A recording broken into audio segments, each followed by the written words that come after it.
Let's go to London now to talk about the extraordinary equity market rally that is affecting every single jurisdiction, whether it be the JSE, whether it be the South Korean market, or whether it be the Dow Jones, which is within a whisker of all-time record highs. On the line now from London is Joe Rundle, the head of trading at ETX.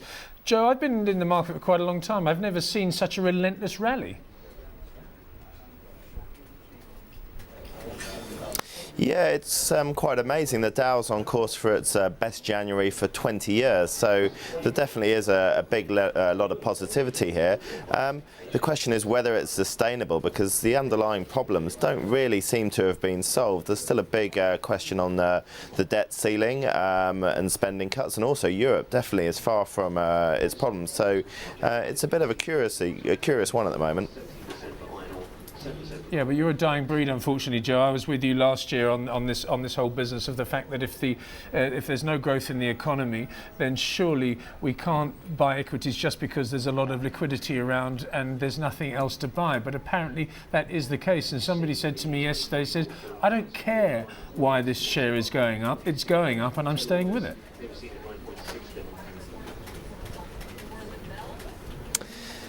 Yeah, I think in the short term there definitely is that positive momentum, and it's pretty difficult to bet against the trend. I think the interesting thing is here that corporate balance sheets are actually very strong, and they've been deleveraging a lot, and they've got a lot of cash there sitting there.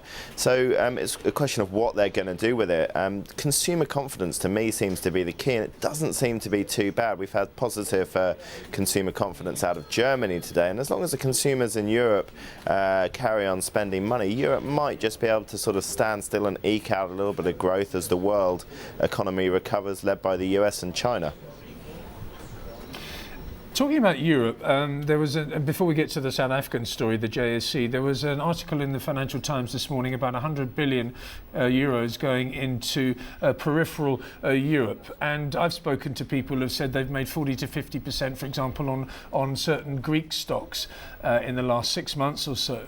And there's that very well publicised case of the hedge fund making £500 million, I think it was, betting on Greek bonds. So money quietly, or not so quietly as it turns out, has gone back into Europe, so therefore confidence rising. I think markets love confidence, don't they?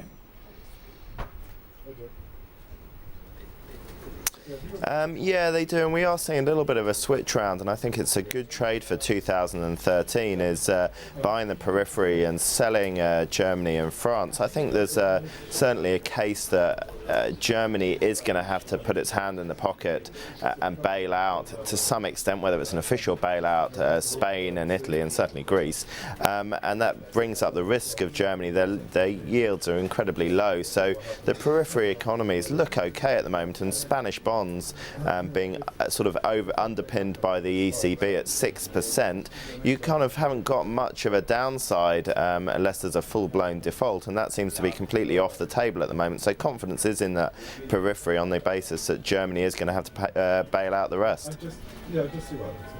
Well, let's hope the confidence continues, and let's hope that all that talk of last year of the Eurozone breaking up doesn't come to fruition. Let's talk about the JSE now, because the JSE is obviously part of the global market rally that is continuing, has been continuing actually since early June. What do you make of it, though? At what point do you say to yourself in London, when you look at what's happening in South Africa now with labour unrest and certain corporate interactions with government, at what point do you say, the markets are going up, so we buy the JSE anyway, but on the other hand, we've got to temper our enthusiasm because of domestic issues?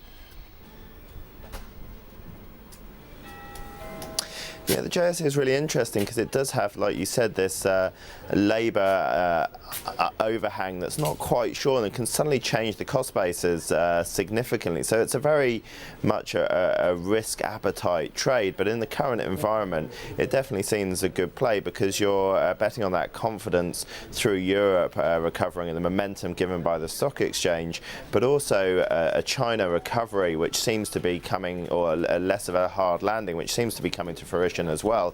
So I think under the current situation it's a pretty high risk trade, but definitely the wind is behind it, and so should be met with a flurry of buying.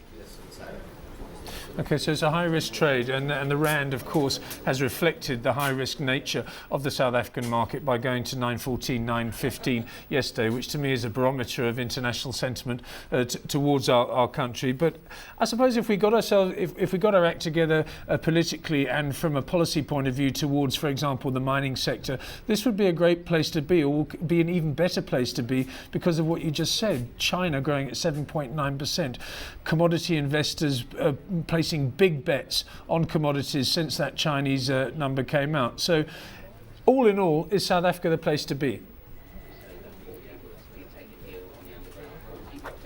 Yeah, I think it's a very good bet at the moment. I'm very bullish on China recovering with reasonable strength, and the confidence coming back in there for them really to roll out their infrastructure and spending and consumer spending. So I think the mining sector is really a key place to be, and that's why the UK market underperformed last year, because it was a little bit weak. So I think it's a good place to be, and the government problems will be solved to some extent. I think that's a bit flavour of the month at the moment, and so they need to find a resolution. But once they do, it's definitely a really good buy for the medium term.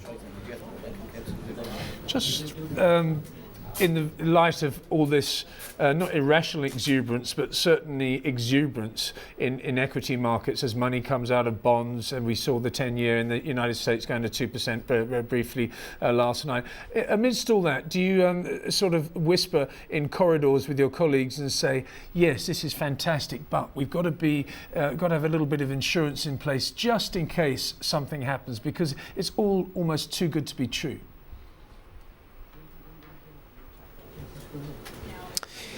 Yeah, and I think the trade that really leaps out for me is gold at the moment, because it hasn't really done anything particularly, and I think it's an actual if this market takes off and the economy gets going, we are going to see some inflation creep into the eurozone fairly quickly, and that's gold is a fantastic hedge for that. But then also on the flip side, if this eurozone crisis does sort of reignite, which it does have the potential to with the Italian election, again you've then got the gold as a hedge for that. So I really like gold at these levels, and it sort of protects you for the black and white situation of a recovery or doom and gloom. So you're not part of this trade that has been in place over the last couple of weeks, where money flowing out of gold, and particularly gold ETFs. You think that gold is still in a bull market which has been in place for 12 years? Yeah, I do. I think the flow out and the tick down in the gold price has just been the general risk-on situation in the world at the moment that's caused this rally in equities. But I think the longer term, if this recovery is sustainable and we do get some sort of growth and the actual real economies catch up with the financial markets, we are going to see inflation pretty quickly into Europe. There's a lot of money sloshing around the system that's been pumped in, so that will drag inflation, and then people are going to scurry back to gold. So I think it's a really good opportunity to buy at a fairly depressed level.